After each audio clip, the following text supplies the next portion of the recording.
मनस्पर्शीय कथा या चॅनलवर आपले स्वागत आहे। सौभाग्य प्रेमाचे भाग 3। तू इथे काय करतेस? मी मागे वळून पाहिले तेव्हा तो त्याच्या चेहऱ्यावर गोंधळलेल्या भावासह उभा होता। तो माझ्या जवळ येत असल्याचे पाहून मी शांततेची एक लहर सोडली। माझ्या ओठांवर एक क्षणिक हास्य उमटले, जणू काही मी कायमचा एक जाड श्वास रोखून धरला होता आणि त्याच्या उपस्थितीने मी एक दबलेला श्वास सोडला आहे। त्याच्या उपस्थितीने मी आनंदी झाल्यासारखे वाटते। तू इथे एकटे यायला नको होतं। तो माझ्याकडे चालत येतो आणि माझ्यासमोर उभा राहतो। मी एकटे आली नाही, माझा मित्र माझ्यासोबत आला, पण तो मूर्ख मला सोडून पळून गेला। मी म्हणते, पूर्वी घडलेल्या घटनेची आठवण आल्यावर माझ्या अंगातून चिडचिड उसळते आणि माझ्या नसांमधून पुन्हा राग येतो। पण एक समस्या आहे।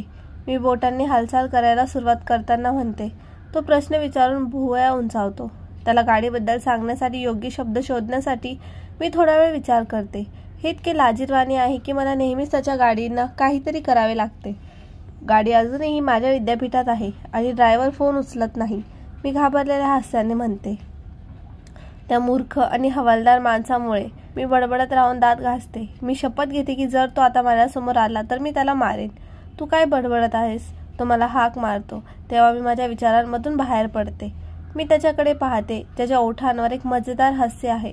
तो इथे काय करत आहे? त्याच्या खांद्यामागे डोकावताना माझ्या मनात एक कल्पना येते। तुझ्याकडे गाडी नाहीये? मी विचारते, जेव्हा माझे डोळे निराशेने परत येतात। माझी गाडी गरम झाली होती म्हणून ड्रायव्हरने ती दुरुस्तीसाठी घेतली आहे आणि मला माहीत नाही की तो कधी परत येईल, कारण ते सिग्नल नाहीत, तो म्हणतो। आजच्या संपामुळे इथे वाहतूक नाही। मी निराशेने केसांमधून बोटे फिरवले। आता काय होईल? तू इथे का आलीस? तो विचारतो। मी त्याच्याकडे आश्चर्याने पाहते। तू ते कसे विसरू शकतो? तू विसरलास का? मी कालच्या त्या पिल्लाला इथे सोडायला आले आहे। तो फक्त जाणीवपूर्वक मान हलवतो, जणू काही त्याला ते आठवत असेल। आता आपण काय करू? मी रागाने नखे चावत विचारते। आपण तुझ्या विद्यापीठात चालत जाऊ आणि गाडी घेऊन येऊ। तो शांतपणे उत्तर देतो, जणू काही त्याला काहीच अर्थच नाही। तू ठीक आहेस ना? माझं विद्यापीठ इथून खूप दूर आहे। मी माझे डोळे आजूबाजूला फिरवत आहे। सूर्य मावळण्याच्या बेतात आहे आणि त्यामुळे सर्वत्र मंद अंधार पसरला आहे। निघून जाणाऱ्या सूर्यामुळे आकाशात आलेला केशरी रंग वातावरण उदास करत आहे।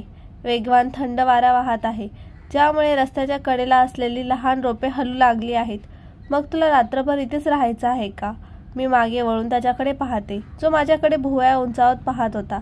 याशिवाय दुसरा पर्याय नसताना मी उसासा टाकते। जेव्हा मला चालणे कठीण होत जाते तेव्हा मी माझे गुरगुरणारे पोट धरते। आज सकाळपासून मी काहीही खाल्ले नाही आणि आता मला खूप भूक लागली आहे। माझे पाय मला आता साथ देऊ शकत नाहीत। तेव्हा मी माझ्या मार्गावर थांबते, इकडे तिकडे पाहते आणि समोरचे रेस्टॉरंट पाहून माझे डोळे आनंदाने चमकतात। तेच रेस्टॉरंट जिथे विराजने मला मागच्या वेळी आणले होते। काय झालं? विराज माझ्या जवळ येताच विचारतो। आपण तिथे काही खाऊ शकतो का? मी रेस्टॉरंटकडे हातवारे करत परत विचारले।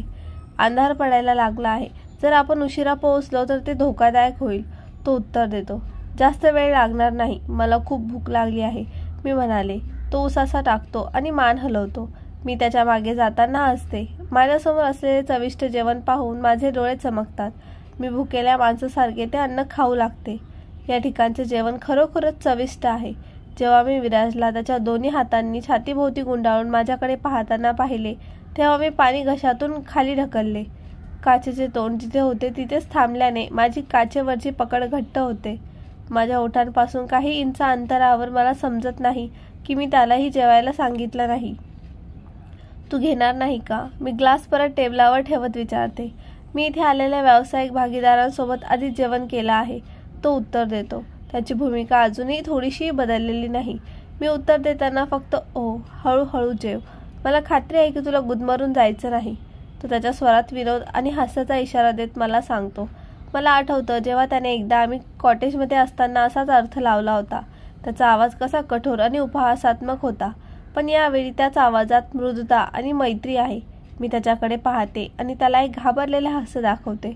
मला विश्वास बसत नाही की त्याचा चेहरा अजूनही तोच आहे, काही काळापूर्वीचा। त्याचा आवाज त्याच्या पूर्णपणे विरुद्ध असताना गंभीर आणि भावहीन। या डोळ्यांनी माझ्याकडे पाहणे थांबव। मी हसले। मी तुला पाहत नाहीये, तो म्हणतो। मी तुझ्या या माळेकडे पाहत आहे। मी लगेच नेकलेसला हात लावला। तुझ्या वडिलांनी ते तुला दिले आहे, तो विचारतो। मी उत्तरात मान हलवली. त्याने वडिलांचा हिऱ्यावरचा फोटो पाहिला असेल. तो हरवल्या दिवसापासून त्याला तो आठवतो. तू खूप भाग्यवान आहेस की तुला वडिलांची वस्तू मिळाली, तो बडबडतो. जणू काही त्याने हे वाक्य माझ्यापेक्षा स्वतःला जास्त बोललं आहे. मी गोंधळलेल्या भावनेने त्याच्याकडे पाहते. मला खात्री आहे की तो त्याच्या आईला उद्देशून बोलत असेल. त्याच्या आईसोबत खरोखर काहीतरी गडबड झाली आहे. तो जेव्हा जेव्हा इथे येतो तेव्हा तो तिच्याबद्दल बोलतो. तुझ्या आईने तुला शेवटची आठवण म्हणून काही दिले नाही का? तो माझ्याकडे वळून पाहतो. विचारात तो बाजूला होऊन डोके हलवतो. यावेळी मला त्याच्याबद्दल खूप वाईट वाटतं. त्याने इतक्या लहान वयात त्याची आई गमावली आहे आणि त्याला तिची आठवण ठेवण्यासारखे काहीच नाही. तुझ्याकडे तिचा फोटो आहे का, मी विचारते. तो फक्त मान हलवतो. मग जर तुम्हाला तिच्या मालकीचे काही हवे असेल तर या चित्रापेक्षा काही वरचढ ठरू शकत नाही. जेव्हा जेव्हा तुला तिची आठवण येईल तेव्हा त्या चित्राला मिठी मार आणि तुला खरोखर तिला मिठी मारल्यासारखे वाटेल.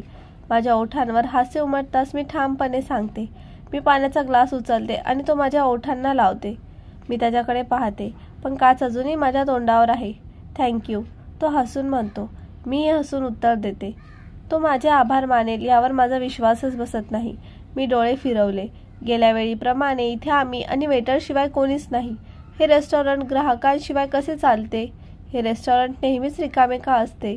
माझी आई एक स्वयंपाकी होती. हे रेस्टॉरंट तिने बांधले होते, म्हणून मी ग्राहकांना इथे येऊ देत नाही, तो उत्तर देतो. वाह, मला माहीत नव्हतं की हे रेस्टॉरंट त्याच्या आईच्या मालकीचे आहे आणि ती एक शेफ आहे. मला आता हे विचारायला आले आहे. आपण इथेच रेस्टॉरंटमध्ये राहून काय करायचे, तो विचारतो.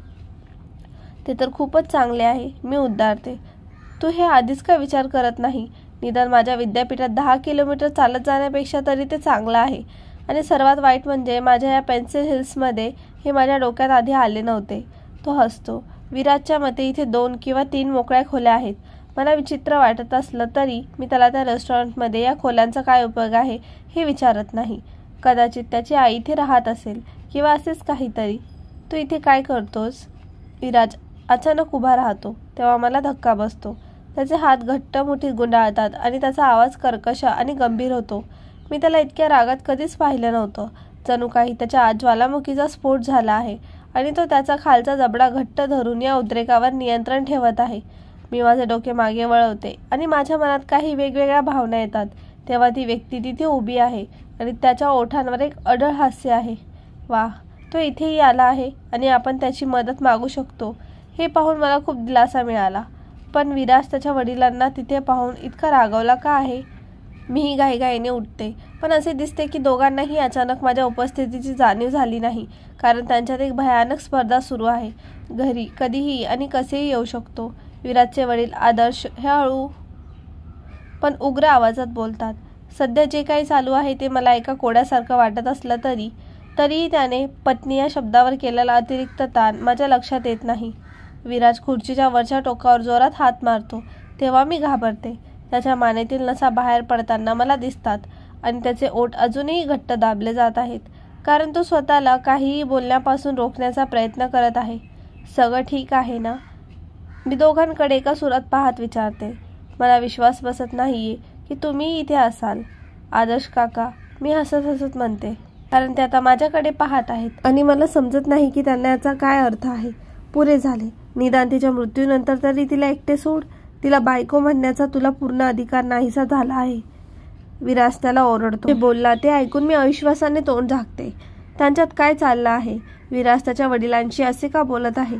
मला सध्या तिसरी व्यक्ती वाटत आहे ज्याला काहीही माहीत नाही. मिस्टर जेव्हा विराजकडे जातात तेव्हा माझे डोळे उघडतात. त्याच्या चेहऱ्यावर तेच हास्य होतं. जणू काही तो काही काळापूर्वी जे बोलला त्याला त्याचा अजिबात परिणाम झालेला नाही. तुला वेड लागलंय का? तू त्या बाहेरच्या मुलीसमोर या मूर्ख गोष्टी बोलत आहेस. तू काय बोलत होता हे मला कळतच नाही. त्या क्षणी त्याचा आवाज खूपच मंद आहे. थोड्याच वेळात विराजच्या नजरा माझ्याकडे वळतात तेव्हा मला ते माझ्याबद्दल बोलत आहे याची थोडीशी कल्पना येते. त्यावेळी त्याच्या लालसर चिडचिड्या डोळ्यांनी काय आहे हे मला कळत नाही, ज्यामुळे मी दुसरीकडे पाहते. क्षणार्धात मला जाणवते की कोणीतरी माझे मनगट धरले आहे आणि तो मला त्याच्यासोबत खेचतो. मी विराजकडे गोंधळलेल्या नजरेने पाहते, जेव्हा त्याला त्याची काळजीही नसते की मी त्याच्या मागे जात आहे, कारण त्याच्या वेगवान पावलांमुळे जे मी नेहमीप्रमाणे सहन करू शकत नाही. गोंधळलेल्या अवस्थेत आम्ही रेस्टॉरंटच्या बाहेर पोहोचलो तेव्हा मी माझे डोळे इकडे तिकडे फिरवते. आता माझ्या मनगटातून बाहेर पडला आहे आणि तो कदाचित स्वतःला शांत करण्यासाठी दीर्घ श्वास घेत असल्याचे मला दिसले. पण काही काळापूर्वी तो रेस्टॉरंटमध्ये राहण्यास तयार असताना त्याने आम्हाला रेस्टॉरंटमधून का बाहेर काढले?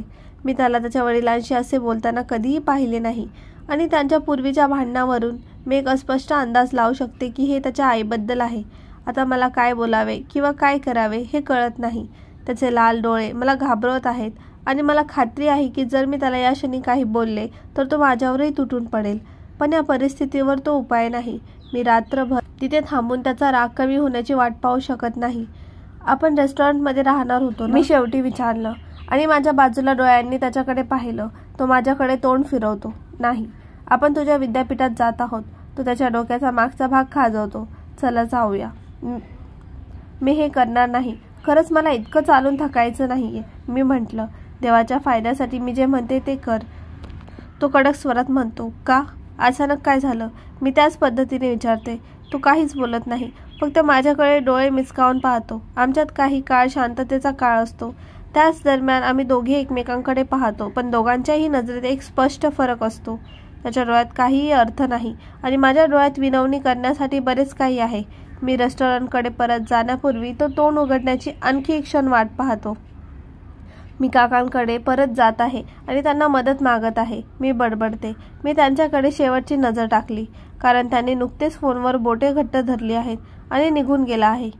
अचानक माझा हात कोणीतरी दाबतो आणि तो मला दूरच्या टोकावरील बॅनिस्टरवर ढकलतो.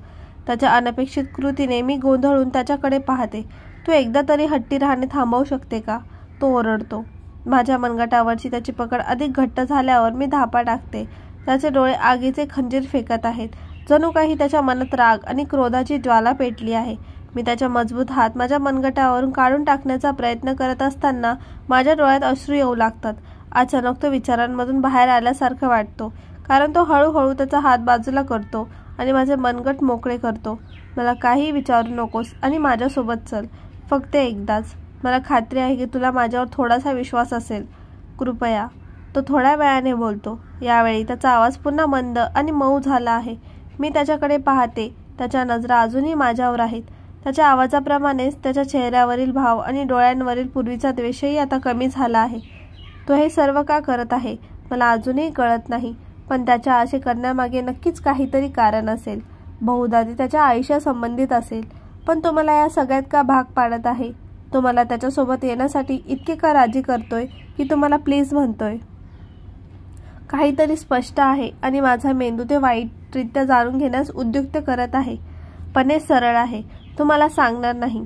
मी माझ्या धडधडणाऱ्या मनगटाला दुसऱ्या हाताने ओठांवर थुंकून घासते. हे केल्याबद्दल मला वाईट वाटतं. मी असे करायला नको होतं. मी त्याच्याकडे पाहते तेव्हा माझ्या हाताची हालचाल माझ्या दुसऱ्या मनगटाच्या अगदी वर थांबते. त्याचे बर्फाळ निळे डोळे माझ्या मनगटात लक्षपूर्वक खोदत आहे.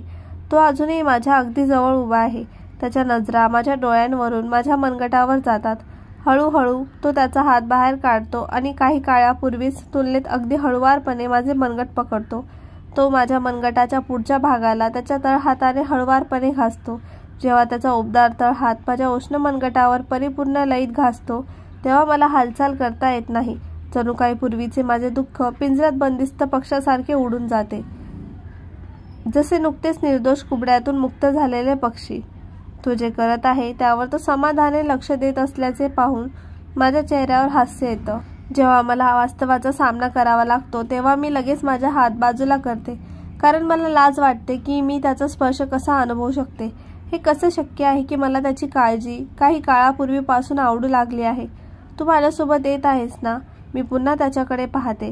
त्याच्या चेहऱ्यावर एक प्रश्नार्थक भाव आहे. माझ्याकडे दुसरा उपाय उरलेला नाही आणि माझ्या हृदयाचा एक खोल कोपरा मला हे मान्य करत आहे की मी हे करत आहे कारण मला ते करायचं आहे. अचानक माझ्या आत काहीतरी बदलले आहे. तो माझ्या मनगटावर काळजीपूर्वक हळुवारपणे हात लावतो तेव्हा माझ्या हृदयात जणू काही एक नवीन संवेदना निर्माण झाली आहे. मी त्याला उत्तर देत नाही. उलट मी फक्त पुढे जाते, जेणेकरून मी त्याच्या बाजूला उभी राहीन. तो फक्त माझ्याकडे पाहून हसतो. तुझ्याशिवाय कोणीही माझ्यावर ओरडले नाही. आम्ही शेजारी शेजारी चालत असताना मी त्याच्याकडे पाहते. तो उत्तर देतो आणि त्याच्या ओठांवर अजूनही हास्य आहे. खरंच? खोटे. मी विडंबनाने हसले. हे खरं आहे. तुला आठवत नाही का की तुला कोणीतरी मला नरकात जाण्याचा शाप दिला होता? कुणीही कधीही असे करण्याचे धाडस केले नाही. तो त्याच्या आवाजात मजेदार स्वरात ठामपणे सांगतो. मी हे ऐकून डोळे मिचकावून घेते.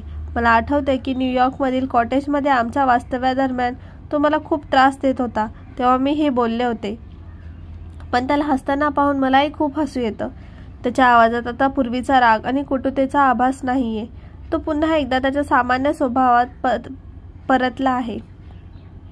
या उंच टाचांमुळे मी दुसऱ्यांदा पायऱ्यांवर आढळले आहे. चालल्यामुळे माझे पाय दुखत आहे आणि तरीही माझे विद्यापीठ दृश्यापासून दूर आहे. मी माझे डोळे इकडे तिकडे फिरते. हिरवीगार छोटी झाडे अजूनही संपूर्ण रस्त्यासोबतच आहेत. फक्त एक गोष्ट बदलली आहे की ती रेस्टॉरंट भोवती असलेल्या मागील झाडांपेक्षा थोडी लांब आहेत. या रस्त्याच्या मध्यभागी असलेला कॉन्क्रीटचा रस्ता बराच अनियमित आहे. कदाचित म्हणूनच मला चालणे देखील कठीण वाटत असेल. उथळ थंड पण ताजेतवान वारा माझ्या शरीरावर आदळत आहे. पण तो माझ्यासाठी उत्साहवर्धक आहे. समोर आईस्क्रीम पार्लर पाहून माझे डोळे विस्मय उघडतात. मला त्याची किती ओढ लागली आहे. त्याचा आनंद घेण्याची हीच योग्य वेळ आहे. मला आईस्क्रीम खायची. मी कुजबुजते आणि माझी नजर विराजकडे वळली. तो माझ्याकडे गोंधळलेल्या भावनेने पाहतो. जणू काही मी काहीतरी अनाठाई बोलले आहे. नाही, तू खाऊ शकत नाही, तो म्हणाला. मी का नाही खाऊ शकत? ताप आल्यानंतर तू नुकतीच बरी झाली आहेस. हे तू विसरलीस का? तो म्हणतो. अरे खरंच, मी आता पूर्णपणे ठीक आहे, मी उलट उत्तर दिले. प्रत्येक वेळी तू असं करतेस आणि आजारी पडतेस आणि मला तुला तुझ्या खोलीपर्यंत घेऊन जावे लागते, तो बडबडतो. त्याच्या जवळ जाऊनही तो काय बोलत आहे हे मला समजत नाही. तू काय बडबडत आहेस? मी विचारते. आता खूप उशीर झाला आहे. आपण लवकरात लवकर गाडीकडे पोहोचले पाहिजे, तो निराशेने म्हणतो. म्हणून त्याने पुन्हा माझ्या प्रश्नाकडे दुर्लक्ष केलं. ठीक आहे, आपण आईस्क्रीम खाऊ शकतो आणि तरीही घरी जाऊ शकतो. मी उत्तरासाठी त्याच्याकडे पाहते, पण तो पुन्हा गप्प राहतो. ठीक आहे मग, मी स्वतः जाते. तो माझ्या समोरून धावत येतो तेव्हा मी त्याच्याकडे मागे वळून न पाहता निघून जाते. तो भुवया एकमेकांवर ओढून माझ्याकडे पाहतो. ये, तो मोठ्या आवाजात उत्तर देतो. तो नेहमीप्रमाणे माझ्याकडे पाहून रागाने डोके हलवत अशी मी कल्पना करू शकते. यावेळी तो माझे मनगट धरत नाही हे लक्षात आल्यावर मी हसते. तुला कोणता फ्लेवर हवा आहे? आम्ही आईस्क्रीम पार्लरमध्ये पोहोचल्यावर मी विचारलं. त्याने दोन्ही हात छातीवर गुंडाळलेले असताना त्याचे डोळे पुन्हा माझ्या डोळ्यात विचित्रपणे डोकावत आहेत. तो पुन्हा त्या डोळ्यांनी माझ्याकडे पाहत आहे. आईस्क्रीम मागून मी नरसंहार केला आहे असे नाही. मला काहीही नको आहे, तो उत्तर देतो. चॉकलेट चिपच्या अतिरिक्त टॉपिंगसह 2 चॉकलेट आईस्क्रीम. मी आईस्क्रीमवाल्याला ऑर्डर करते. हा माझा आवडता आईस्क्रीम फ्लेवर आहे आणि मला खात्री आहे की विराज मला त्याच्याबद्दल सांगणार नाही, म्हणून मी त्याच्यासाठीही माझा आवडता आईस्क्रीम ऑर्डर करते. माझ्याकडे पैसे नाही आहे, मी म्हटलं. विराज उसासा टाकतो आणि खिशातून पैसे काढतो आणि त्या माणसाला देतो. हे घे, नाहीतर ते वितळेल. मी आईस्क्रीम त्याच्याकडे पुढे करते. तो थोड्या वेळाने ते घेतो. मला थँक्यू म्हणण्याची गरज नाही, शेवटी ते तुझ्या पैशातूनच आहे, मी हसले. तुझा आवडता आईस्क्रीमचा फ्लेवर हा आहे का? तो मला विचारतो. मी आईस्क्रीमच्या पॅकेटमधून ते उघडताना मान हलवते. तुला हे आवडत नाही का? हे मला माहीत नाही, पण त्याला हसताना पाहून मी थांबते. तू का हसत आहेस? कारण मी आश्चर्यचकित झालो आहे, तो उत्तर देतो. का आश्चर्यचकित? मी विचारताच बाळाचे टोक चाटते. आमच्यात आणखी एक गोष्ट सामान्य आहे. मला खूप आवडले. आपल्याला हे आईस्क्रीममध्ये एकच चव आवडते, तो उत्तर देतो. खरंच, मी त्याच्या दिशेने वळताना उत्साहाने म्हटले. आवडत्या पदार्थापासून त्या आवडत्या ठिकाणापर्यंत, संगीतातील आवडत्या चवीपर्यंत आणि आता आईस्क्रीममधील आवडत्या चवीपर्यंत. हे कसं शक्य आहे की आपण दोघेही सारखे आहोत? जेव्हा माझी नजर कोपऱ्यावर एक काळी रेशमी सच्छिद्र वस्तू माझ्या दिशेने येत आहे आणि माझे पाय गिळंकृत करण्यासाठी तयार आहे, तेव्हा मी घाबरते. जेव्हा त्याचा वेग माझ्या हृदयाच्या ठोक्यांपेक्षा जास्त असतो तेव्हा माझा श्वास रोखला जातो. मी भीतीने काही पावले मागे सरकते. आजचा भाग कसा वाटला कमेंटमध्ये नक्की सांगा आणि व्हिडिओला लाईक करा. चॅनलवर नवीन असाल तर सबस्क्राईब करा. पुढील भाग लवकरच येईल. धन्यवाद.